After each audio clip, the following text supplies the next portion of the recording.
إن الحمد لله نحمده ونستعينه ونستغفره ونعوذ بالله من شرور أنفسنا وسيئات أعمالنا من يهده الله فلا مضل له ومن يضلل فلا هادي له أشهد أن لا إله إلا الله وأشهد أن محمدا عبده ورسوله اللهم صل وسلم وبارك على نبينا محمد وعلى آله وصحبه ومن اتبع بهداه إلى يوم القيامة وبعد. Hadirin jamaah sekalian yang saya hormati, kita lanjutkan pembahasan kita mengenai Kitab Riyadhus Shalihin, taman-taman orang-orang saleh, min kalami sayyidil mursalin, dari perkataan pemimpinnya para rasul Nabi Muhammad sallallahu alaihi wasallam. Penulis dalam buku ataupun kitab yang beliau susun Riyadhus Shalihin ini mencantumkan hampir 2000 hadis dan banyak ayat. Dan kebiasaan beliau ketika menyusun satu bab, beliau mencantumkan beberapa ayat dan kemudian mencantumkan setelahnya hadis-hadis yang berkaitan dengan bab yang beliau tulis. Sehingga hadis-hadis yang insyaallah akan kita bahas baik dalam bab taubah ataupun bab-bab lainnya akan melembutkan hati kita, akan kita ini merasa terdapat dalam taman orang-orang saleh yang seperti dinamakan dengannya kitab yang telah disusun oleh Al-Imam Nawawi rahimahullah. Lebih-lebih nanti yang berkaitan dengan taubat. Terkadang kita kurang bertaubat ataupun jarang bertaubat, atau menganggap bahwasanya taubat ini adalah sesuatu yang harus dilakukan oleh orang-orang yang bermaksiat saja. Nanti akan kita bandingkan dengan apa yang beliau cantumkan dari perkataan-perkataan Nabi Muhammad sallallahu alaihi wasallam yang berkaitan dengan taubat. Beliau membawakan 3 ayat.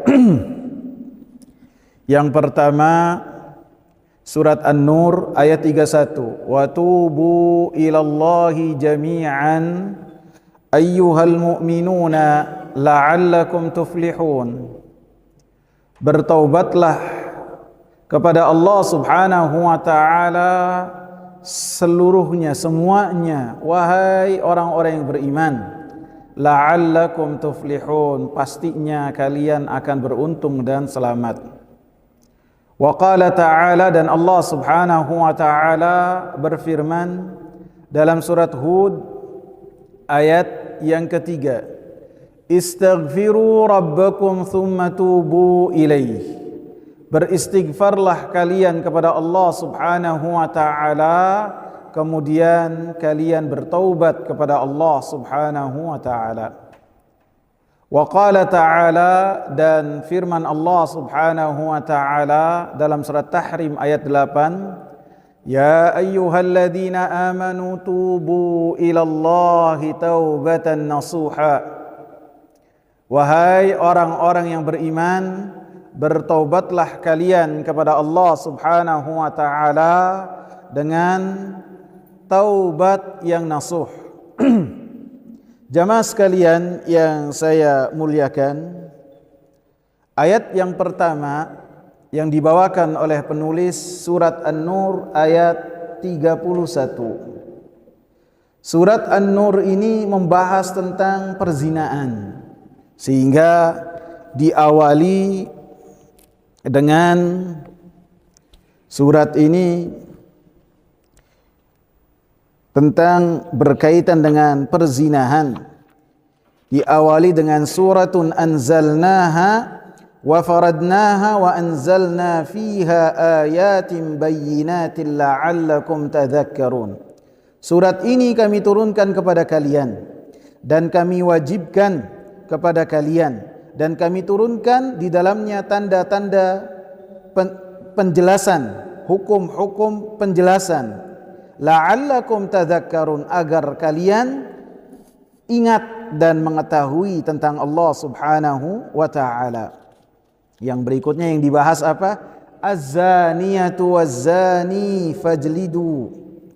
Kalian yang berkaitan dengan perempuan-perempuan yang berzina dan lelaki-laki yang berzina, maka masing-masing dari mereka deralah sebanyak 100 kali.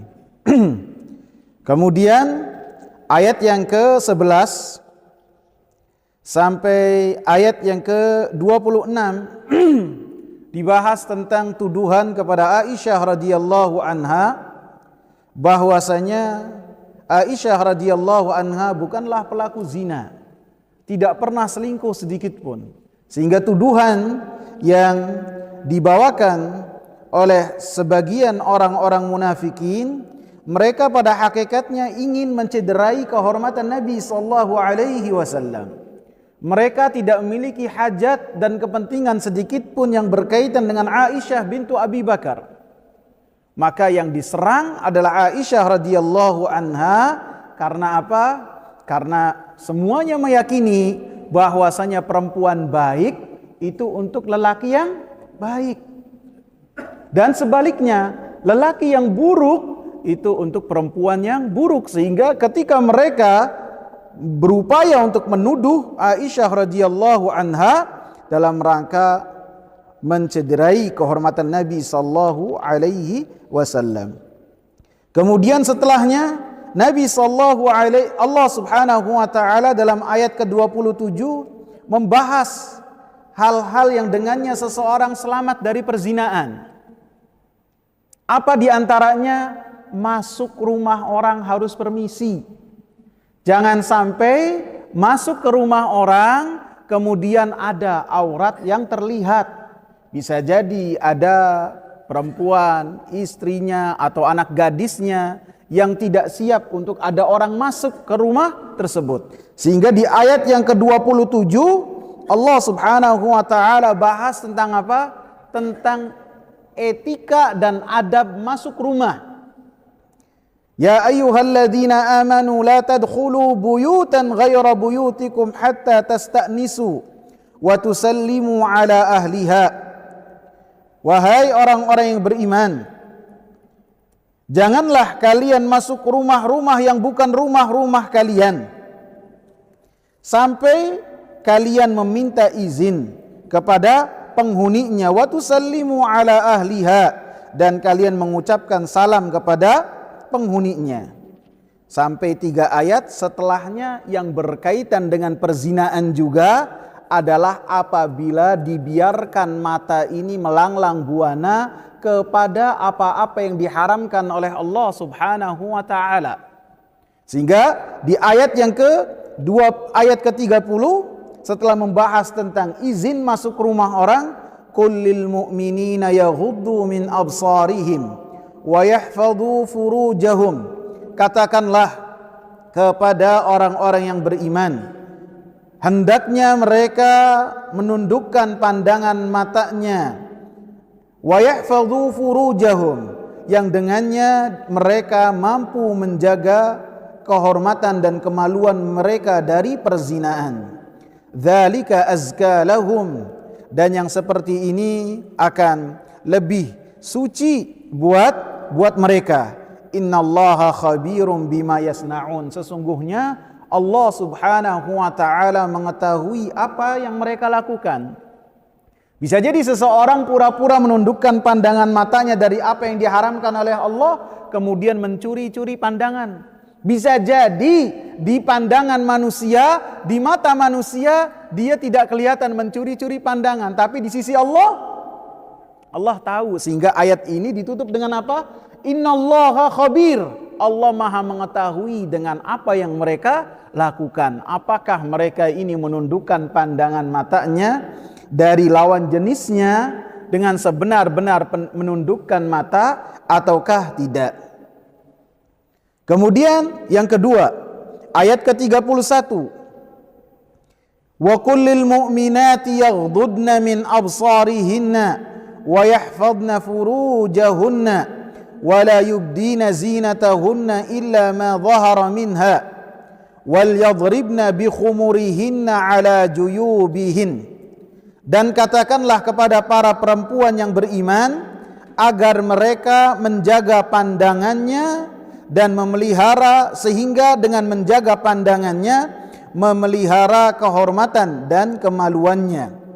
Dan janganlah mereka menampakkan perhiasannya kecuali yang terlihat, dan hendaknya mereka menutup kain kerudung ke dada-dada mereka. Ayat ini perintah kepada kaum mukminat untuk menundukkan pandangan matanya dari apa? Dari lawan jenisnya, sehingga tidak boleh bagi mereka untuk melihat lawan jenisnya. Dan para ulama bersepakat bahwasanya lelaki mukminin tidak boleh melihat kaum mukminat secara langsung, tidak boleh, baik itu secara syahwat ataupun secara tidak syahwat. Dia melihat, tidak menundukkan pandangan matanya, ini diharamkan oleh Allah. Sehingga apabila melihat lawan jenisnya yang tidak halal baginya, nampak baginya mukanya ataupun tubuhnya walaupun ditutup dengan jilbab yang syar'i, maka hendaknya memalingkan matanya dari apa yang dia lihat, kecuali apabila ketika dia memalingkan wajahnya terjadi hal-hal yang tidak diinginkan. Seperti apa? Misalnya bawa mobil, kemudian pas papasan di mana ada lawan jenis yang terlihat, kemudian menundukkan pandangan matanya, kemudian menutup mata, ya bisa terjadi hal-hal yang tidak diinginkan, bahaya. Sehingga dikatakan oleh Allah, min absarihim, sebagian dari pandangan mata kalian. Jadi selama tidak membahayakan kalian, maka jangan kalian mengumbar. Untuk lelaki wajib, tidak boleh, tidak ada pengecualian. Baik dengan syahwat ataupun tidak dengan syahwat, maka itu wajib untuk menundukkan pandangan matanya. Sehingga ketika Al-Fadl melihat seorang perempuan di dekat Rasulullah SAW, perempuan ini datang untuk bertanya kepada Rasulullah, maka Rasulullah SAW memalingkan wajah sepupunya Al-Fadl Ibn Al-Abbas, dipalingkan. Adapun Rasulullah SAW bisa berbicara langsung dengan perempuan si penanya ini, karena ini hukum yang khusus untuk Nabi SAW.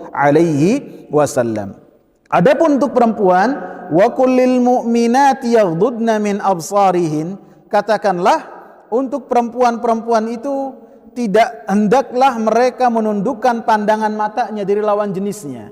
Para ulama mengatakan yang berkaitan dengan perempuan tidak boleh melihat lawan jenisnya apabila melihatnya dengan syahwat.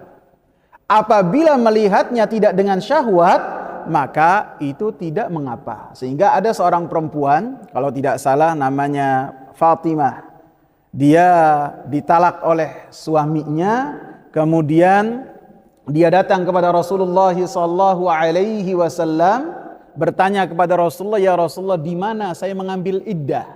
Sedangkan talak dengan suaminya itu sudah talak bain, sudah talak yang berpisah. Maka Rasulullah SAW memerintahkan perempuan ini, sahabat perempuan, untuk dia itu mengambil iddahnya di rumah Ibn Ummi Maktum. Ibn Ummi Maktum salah seorang sahabat yang mana beliau tidak melihat, buta. Adapun Fatimah bisa tinggal di situ, maka dibolehkan oleh Rasulullah SAW. Sehingga sebagian ulama mengatakan, dan ini pendapat yang kuat, dibolehkan untuk seorang perempuan melihat lawan jenisnya selama ketika melihatnya itu tidak dengan syahwat. Kemudian di akhir ayat ini Allah Subhanahu wa taala mengatakan, setelah panjang lebar membahas tentang bagaimana perempuan itu tidak boleh menampakkan perhiasannya, Allah katakan, wa tubu ilallahi jami'an ayyuhal mu'minuna la'allakum tuflihun. Bertaubatlah kalian kepada Allah Subhanahu wa taala seluruhnya, wahai orang-orang yang beriman. La'allakum tuflihun, agar kalian beruntung, agar kalian selamat baik di dunia dan di akhirat. Sehingga ayat ini menjelaskan bahwasanya wajib bagi kita untuk bertaubat kepada Allah Subhanahu wa taala dari ketika kita tidak menundukkan pandangan mata dari apa-apa yang diharamkan oleh Allah Subhanahu wa taala. Wajib bagi kita untuk bertaubat kepada Allah Subhanahu wa taala dari ketika kita tidak menjaga kehormatan kita yang diawali dengan kita tidak menundukkan pandangan mata dari apa yang diharamkan oleh Allah Subhanahu wa taala.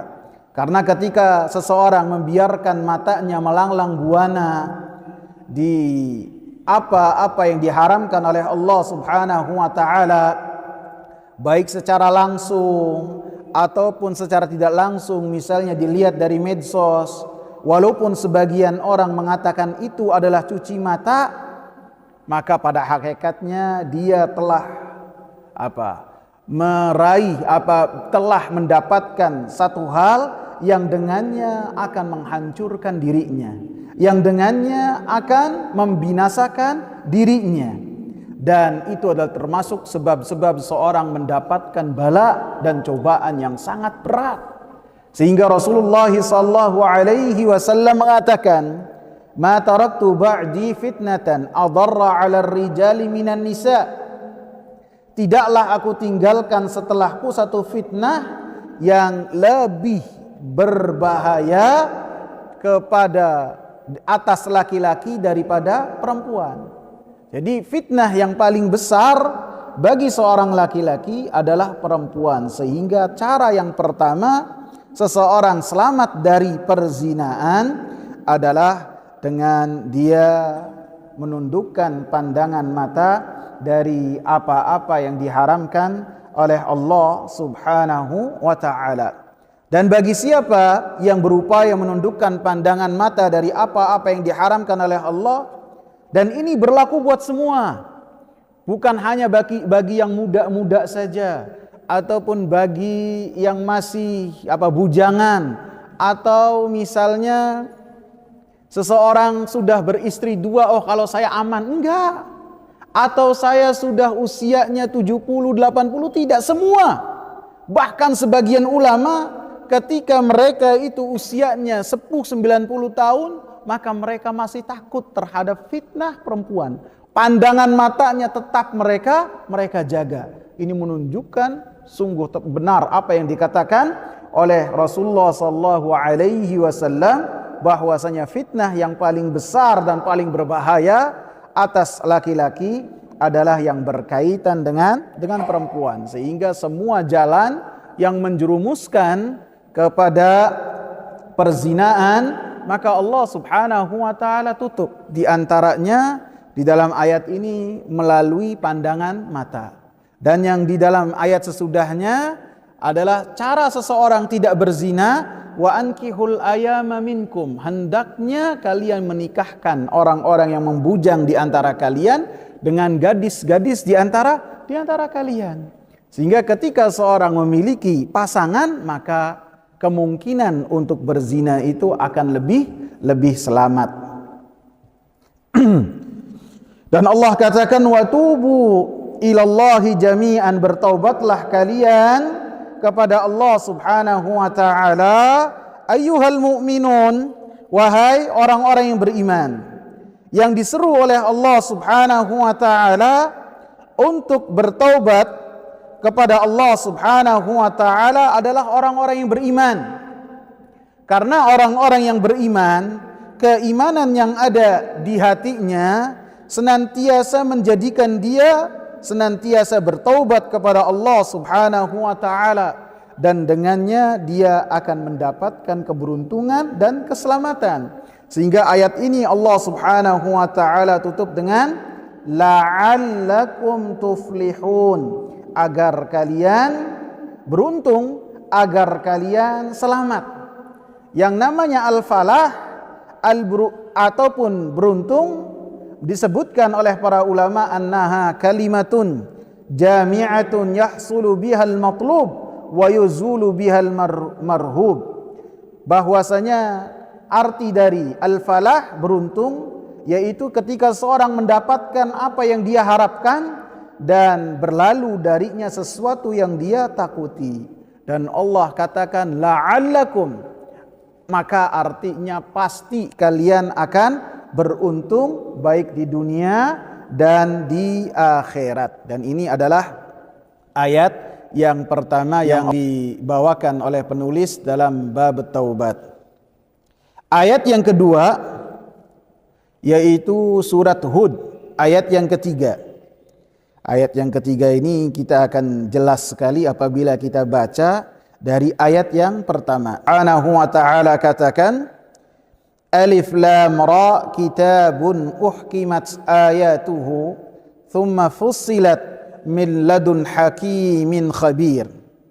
Alif Lam Ra kitabun uhkimat, kitab yang telah diteguhkan ayat-ayatnya, dimantapkan, diteguhkan ayat-ayatnya. Thumma fussilat thumma fussilat, kemudian dijelaskan dengan penjelasan yang benar, dengan sebaik-baik penjelasan. Artinya dalam ayat ini Allah Subhanahu wa ta'ala memulainya dengan alif lam ra atau disebut dengan al-ahruf al-muqatta'ah. Dalam Al-Qur'anul Karim, apabila satu surat diawali dengan huruf al-muqatta'ah, maka sesudahnya pasti dibahas setelahnya apa? Tentang keagungan Al-Qur'an, kecuali satu surat Al-Ankabut. Surat Al-Ankabut setelahnya ahasiban nasu an yutraku, apakah manusia mengira mereka akan ditinggalkan. Adapun selainnya dari surat-surat yang diawali dengan al-ahruf al-muqatta'ah seperti alif lam ra, alif lam mim, maka dibahas setelahnya yang berkaitan dengan keagungan Al-Qur'an. Ada yang tahu kenapa? Karena seakan-akan Allah Subhanahu wa ta'ala mengatakan Al-Quran yang telah Allah Subhanahu wa ta'ala turunkan kepada kalian wahai orang-orang Arab, yang kalian bangga dengan kefasihan bahasa kalian dan kalian bangga dengan bahasa kalian, Allah Subhanahu wa ta'ala turunkan dengan huruf-huruf yang kalian berbicara dengannya. Alif lam mim, alif lam ra, kaf ha ya ain sad, ka sad, dan semuanya ayat huruf-huruf tersebut kalian berbicara dengannya. Apabila kalian mampu untuk mendatangkan seperti Al-Qur'anul Karim, maka datangkan. Padahal surat Al-Qur'an yang Allah turunkan huruf-hurufnya serupa dengan apa yang telah kalian berbicara dengannya. Maka huruf al-ahruf al-muqatta'ah, setelah dari al-ahruf muqatta'ah dibahas tentang keagungan Al-Qur'anul Karim. Sehingga dalam ayat ini Allah Subhanahu wa ta'ala katakan kitabun Al-Qur'anul Karim yang telah Allah Subhanahu wa ta'ala turunkan, uhkimat ayatuhu, yang mana ayat-ayatnya sangatlah teguh, sangatlah baik, kabar-kabarnya benar, hukum-hukumnya adil, dan larangan-larangannya di dalamnya ada hikmah yang besar, dan susunan kata dan dalam bahasanya sangat fasih sekali, sehingga lafaz-lafaznya memiliki keagungan yang sangat luar biasa. Thumma fussilat, kemudian diperinci, dijelaskan dengan penjelasan yang sangat jelas sekali. Min ladun hakimin khabir, yang menurunkannya kitab tersebut, Al-Quran tersebut, yaitu Al-Hakim, Allah Subhanahu wa ta'ala yang maha bijaksana, yang menempatkan segala sesuatu pada tempatnya, yang tidaklah memerintah tidaklah melarang kecuali sesuai dengan hikmah Allah Subhanahu wa taala.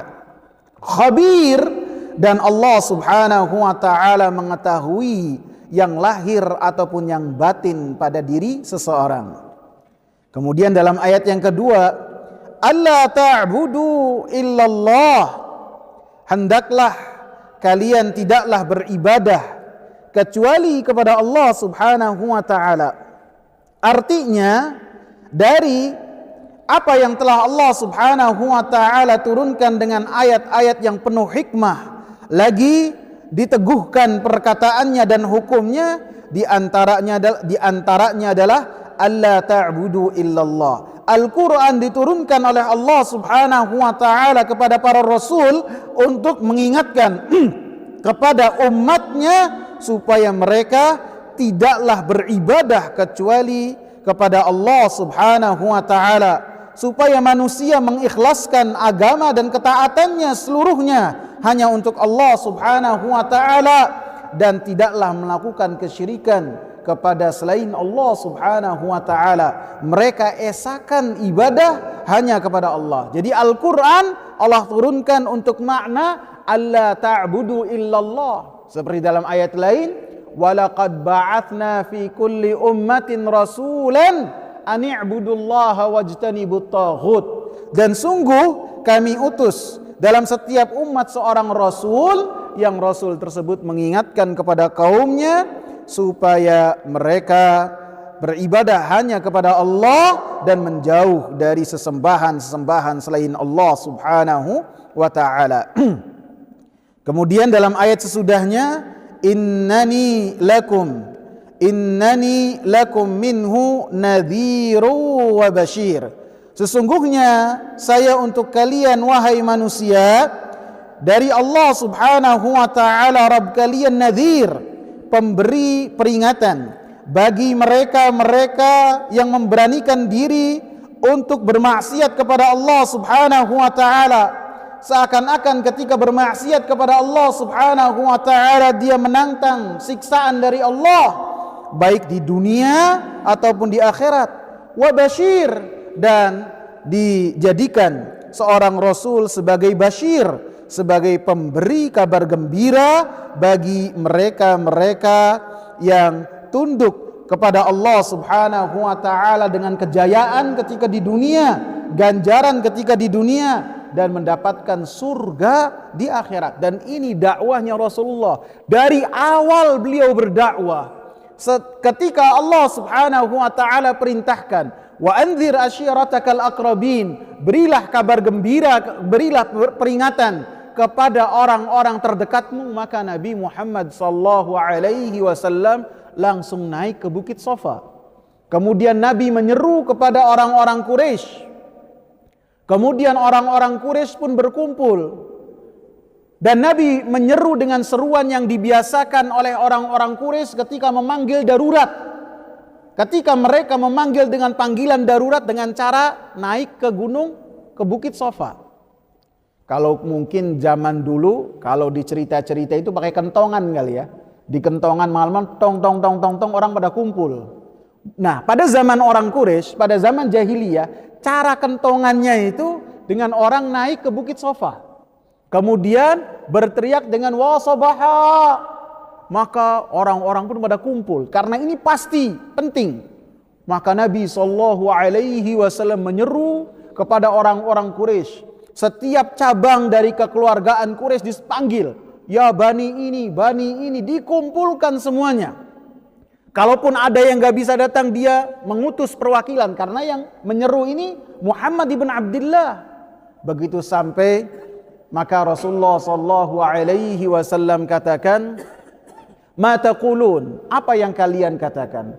Lau akhbartukum, apabila saya kabarkan, anna wara'al jabal, bahwasanya di belakang gunung ini khailan tusabbihukum, ada satu pasukan besar yang akan menyerang kalian.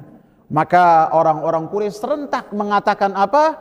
Wallahi ya Muhammad ma jarrabna alaika kadhiba. Demi Allah, wahai Muhammad, kami tidak pernah mendapati engkau berdusta satu kali pun dalam hidupmu.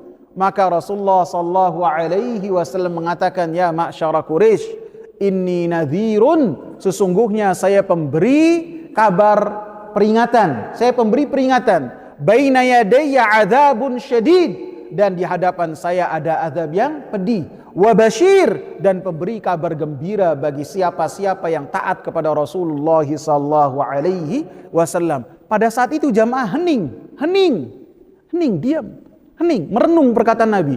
Cuma satu orang yang bangkit. Siapa itu? Abu Lahab. Yang lain gak berani komen, dia yang berdiri seraya membentak, tabban laka ya Muhammad, celaka kamu wahai Muhammad, alihadza jama'tana, hanya karena inilah engkau mengumpulkan kami. Sehingga Allah turunkan surat Al-Masad atau surat Al-Lahab yang menunjukkan bahwasanya Abu Lahab penghuni api neraka. Kemudian dalam ayat ini, ayat yang ketiga, surat Hud, wa anistaghfiru rabbakum, dan hendaklah kalian beristighfar kepada Rabb kalian dari apa yang telah kalian lakukan berupa dosa-dosa, thumma tubu ilaih, dan bertaubatlah kepada Allah subhanahu wa ta'ala dari masa-masa yang akan datang dari umur-umur kalian. Bertaubat dengan cara apa? Kembali kepada Allah subhanahu wa ta'ala, kembali kepada Allah subhanahu wa ta'ala dari apa-apa yang dibenci oleh Allah subhanahu wa ta'ala kepada apa-apa yang dicintai oleh Allah subhanahu wa ta'ala. Dan setiap dari kita keadaannya senantiasa bolak-balik, kadang baik, kadang buruk, dan ini manusia, baik buruk. Maka ketika kita ini dalam keadaan buruk, langsung kita bertaubat kepada Allah subhanahu wa ta'ala. Apapun keburukan yang kita lakukan, apapun itu keburukannya, ingat Allah subhanahu wa ta'ala memerintahkan kita untuk bertaubat kepadanya. Allah subhanahu wa ta'ala mencintai orang-orang yang bertaubat. Sehingga apabila kita melakukan kemaksiatan, paksa diri kita untuk kita ini kembali kepada jalan Allah subhanahu wa ta'ala. Walaupun kita kembali kepada jalan Allah subhanahu wa ta'ala dengan cara merangkak. Bisa jadi ketika bermaksiat kita berlari cepat, untuk kembali kepada Allah kita merangkak, gak apa-apa, kita paksa sedikit demi sedikit, perlahan demi perlahan bertaubat kepada Allah, dan upayakan dengan kita melakukan satu kebaikan, maka kebaikan yang kita lakukan walaupun sederhana akan menyeret kita ke dalam kebaikan-kebaikan yang lain, sehingga kita terjaga dari berbuat dosa. Karena kita manusia itu pasti berbuat dosa, pasti itu. Sehingga kata Rasulullah sallallahu alaihi wasallam, Allah mengatakan, apabila kalian itu manusia tidak ada yang melakukan dosa, niscaya Allah subhanahu wa ta'ala ganti dengan manusia yang lain yang mereka melakukan perbuatan dosa. Ini bukan perintah untuk kita berbuat dosa, bukan ya. Jangan salah paham hadis ini, oh kita diperintah untuk berbuat dosa. Bukan. Perintahnya supaya kita gemar untuk bertaubat kepada Allah. Bahwasanya Allah subhanahu wa ta'ala cinta kepada hamba-hambanya yang senantiasa bertaubat kepada Allah subhanahu wa ta'ala. Kemudian Allah subhanahu wa ta'ala sebutkan dalam surat Hud ini keutamaan dan balasan yang Allah berikan dari mereka-mereka yang bertaubat kepada Allah. Yumatti'kum mata'an hasana, Allah subhanahu wa ta'ala berikan kepadanya sesuatu yang baik dari perkara-perkara dunia. Artinya Allah subhanahu wa ta'ala memberikan kepada kalian dari karunia-karunia yang dengannya kalian bisa menikmatinya dan mengambil manfaat dengannya. Ila ajalin musamma, sampai ajal yang telah ditentukan, yaitu waktu kematian kalian. Wa yu'ti kulla dhi fadlin fadlah, dan Allah subhanahu wa ta'ala kelak akan memberikan di antara kalian setiap orang yang memiliki keutamaan-keutamaannya.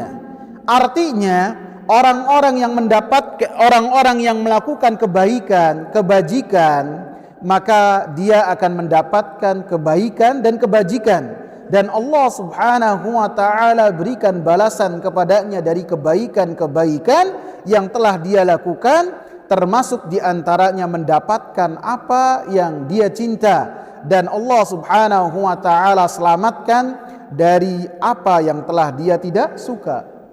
Dan termasuk amalan yang ringan dan di sisi Allah subhanahu wa ta'ala sangatlah berat timbangannya adalah beristighfar kepada Allah subhanahu wa ta'ala. Istighfar ini kita tidak ada orang yang beristighfar terus berkeringat capek. Ada enggak? Enggak ada. Saya lelah beristighfar berapa kali, 100 kali, enggak ada. Kita bisa jadi dari sini ke rumah, apalagi kalau rumahnya jauh, bisa jadi istighfarnya itu sampai 1000 kali, bisa 2000 kali, bisa.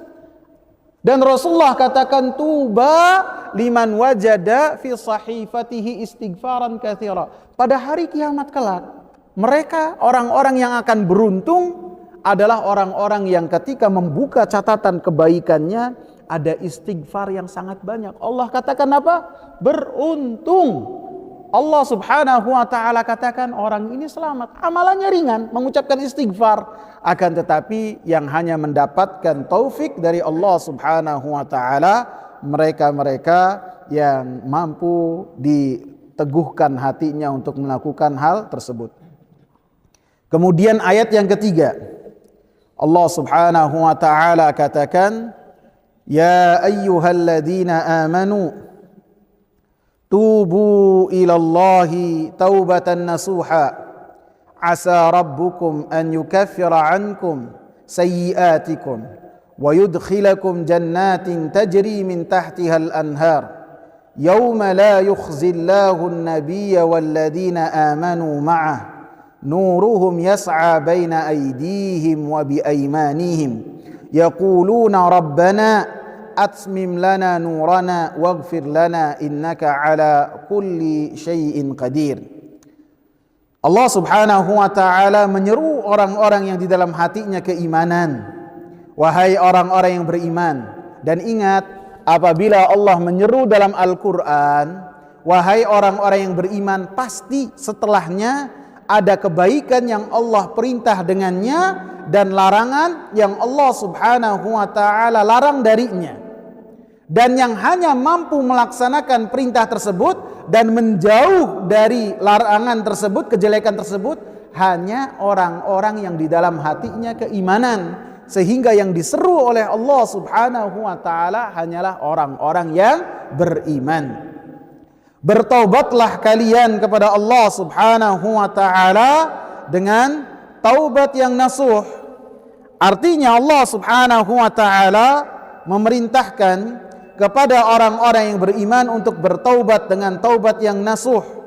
Yang nasuh artinya taubat yang benar, yaitu taubat yang taubat yang menyeluruh, yang sifatnya itu berkaitan dengan seluruh dosa, yang ketika seorang hamba melakukan taubat tersebut hanya untuk Allah subhanahu wa ta'ala. Dan ketika bertaubat dia ikhlas kepada Allah subhanahu wa ta'ala dan dalam rangka mendekatkan diri kepada Allah, dan ia lakukan terus dalam seluruh tahapan kehidupannya sampai kematian menjemputnya. Ini yang namanya taubatan nasuha. Disebutkan oleh Al-Imam Ibn Katsir rahimahullah ketika beliau membahas tentang taubatan nasuha, beliau katakan bahwasanya an yuqli'a dzanba fil hadir wa yandama ala ma salafa minhu fil madi. Seseorang ketika bertaubat dengan taubat nasuh, yaitu ketika meninggalkan dosa di masa ketika dia melakukannya, dia langsung meninggalkannya, dan kemudian dia menyesal terhadap apa yang telah dia lakukan dan terhadap dosa-dosa yang telah lampau. Wa ya'zima alla yaf'ala fil mustaqbal, dan dia pun memiliki tekad yang kuat supaya tidak kembali melakukan dosa di masa yang akan datang. Tsumma in kana al-haqqu li adami, dan apabila berkaitan dengan hak adami maka dia meminta halal dari orang yang bersangkutan, seperti yang sudah kita bahas. Jadi ketika seorang melakukan taubat nasuha, bisa kita katakan taubat nasuha itu yang mengamalkan 5 syarat dalam bertobat kepada Allah subhanahu wa ta'ala, seperti yang sudah kita bahas. Maka Allah subhanahu wa ta'ala menjanjikan apa? asa rabbukum an yukaffira ankum sayyiatikum. Pasti Allah Subhanahu wa taala akan menghapus dosa-dosa kalian.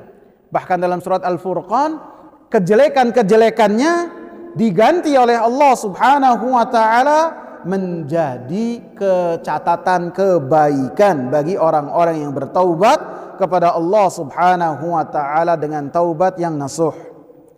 Wa yudkhilakum jannatin tajri min tahtihal anhar. Maka orang-orang yang bertaubat akan diberikan balasan oleh Allah Subhanahu wa taala dengan masuk surga, dan dia pun mendapatkan kemenangan dan keselamatan. Dan mereka pun akan berkata, yauma la yukhzillahu an-nabiyya walladzina amanu ma'ahu nuruhum yas'a baina aydihim. Di hari ketika Allah Subhanahu wa taala tidak hinakan nabi dan orang-orang yang beriman bersamanya. Orang-orang tersebut, nabi dan orang-orang yang beriman, ketika berjalan dengan cahaya yang penuh di antara mereka, baik di depan, di belakang, dan mereka pun berkata, yaquluna rabbana atsmim lana nurana, ya Allah sempurnakan bagi kami cahaya kami. Ketika orang-orang yang beriman mendapati ada orang-orang munafik, mereka pun melakukan perjalanan yang sama di akhirat. Mereka memiliki cahaya, akan tetapi cahaya yang dimiliki oleh orang-orang munafik tiba-tiba padam.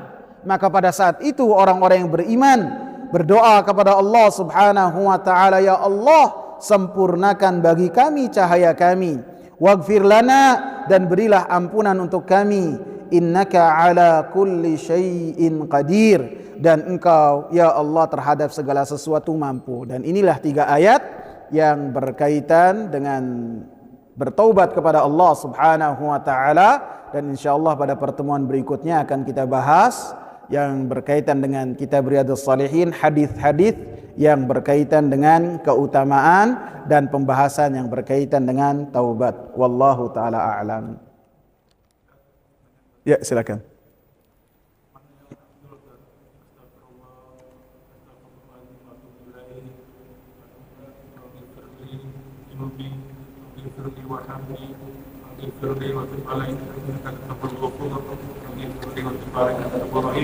Itu mana yang afdol?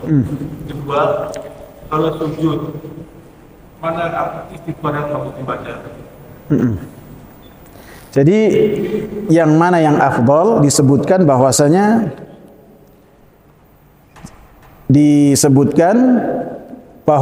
sayyidul istighfar, lafaz-lafaz istighfar yang paling bagus adalah yang berkaitan dengan Allahumma anta rabbi, yang sering kita baca dalam doa pagi dan petang. Itu termasuk yang paling afdal, karena di dalamnya ada pengakuan seorang hamba kepada Allah Subhanahu wa taala yang telah memberikan kepadanya karunia dan lemah dirinya. Itu termasuk yang paling afdal. Kemudian di sebagian ulama juga menganjurkan kita untuk membaca apa yang telah diajarkan Nabi Muhammad kepada Abu Bakar As-Siddiq radhiyallahu anhu. Allahumma inni zalamtu nafsi zulman katsira fala yaghfiru dzunuba illa anta, dan seterusnya. Karena ketika Abu Bakar yang meminta dan Nabi ajarkan kepada Abu Bakar, yang menunjukkan doa ini memiliki kedudukan, karena di dalam doa yang diajarkan oleh Nabi kepada Abu Bakar, dalamnya ada tawasul dengan nama-nama Allah, pengakuan seorang lemah terhadap dirinya. Kemudian mana yang paling baik di antara itu semua? Yang paling baik adalah ketika kita gonta-ganti istighfarnya. Jadi kita tidak hanya berpaku dengan satu istighfar. Karena apabila kita berpaku hanya dengan satu istighfar, lafaz istighfar satu saja, nanti dengan berjalannya waktu lisan ini bergerak tapi hatinya tidak ikut memahami. Tapi apabila diganti-ganti, ketika beristighfar, pertama dengan astagfirullah, kemudian Allahumma ighfirli wa tub alayya innaka antat tawwabur rahim, diganti-ganti, kemudian juga dengan Allahumma inni zalamtu nafsi zulman katsira dan lafaz-lafaz yang lain, maka dengan pergantian lafaz-lafaz tersebut hati akan terus menyimak apa yang bibir menggerakkannya. Beda ketika hanya satu lafaz saja, maka Lisan bergerak, hatinya hanya diam. Lebih-lebih istighfarnya sambil ngobrol. Sambil ngobrol, seru ngakak-ngakak, astagfirullah. Banyak ini ikhwan, banyak. Nah yang seperti ini, kadang-kadang dia istighfar, tapi hatinya kosong dari istighfar kepada Allah subhanahu wa ta'ala.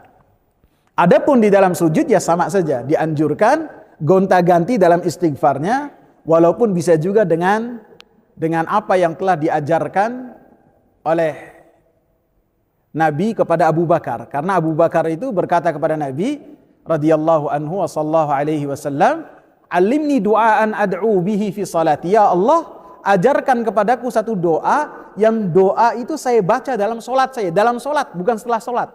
Maka Nabi menganjurkan untuk beristighfar dengan Allahumma inni zalamtu nafsi zulman katsira fala yaghfirudz dzunuba illa anta, gitu. Ini bisa dibacakan ketika sujud, ketika ruku, ketika di antara dua sujud, ketika tahiyat akhir. Walaupun dengan tahiyat akhir, ketika kita berdoa, ingat, ketika imamnya sudah salam, ya salam. Jangan sampai ketika imamnya sudah salam, kita masih istighfar Allah. Dengan istighfar yang banyak dan doa-doa yang lainnya tidak. Karena imam itu ada dan diadakan supaya kita beritiba kepada imam. Apabila imamnya salam, kita langsung menutup doa kita dan salam. Paham ya Pak Jaka? Ada lagi apa cukup? Cukup ya, semoga bermanfaat. Subhanakallahumma bihamdika asyhadu an la ilaha illa anta astaghfiruka wa atubu ilaih.